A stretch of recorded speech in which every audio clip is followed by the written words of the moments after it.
The new education policy draft, which was recently released by the Union government, has a number of issues and problems in it.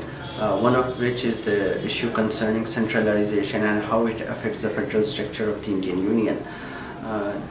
There are a number of suggestions in the draft with respect to centralization, such as creation of Rashtriya Shiksha Ayog, National Testing Agency, National Research Fund, and so many other bodies which would be centrally controlled, and the overall supervising body for all these bodies would be Rashtriya Shiksha Ayog, which will be under the PMO, under the Prime Minister of the country.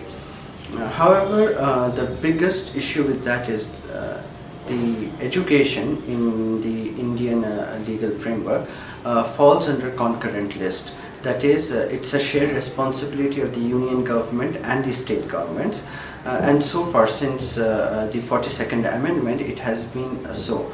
However, the proposal to create centralized bodies, and that too under a political office, that is of Prime Minister, instead of it being under educationalist or being autonomous and under the area field experts and educationalists, creation of such a body is wrong on two levels. First, it should be led by field experts, educationalists and others who are authority in the field, and it should be autonomous. Secondly, and more importantly, it violates the federal structure of the country.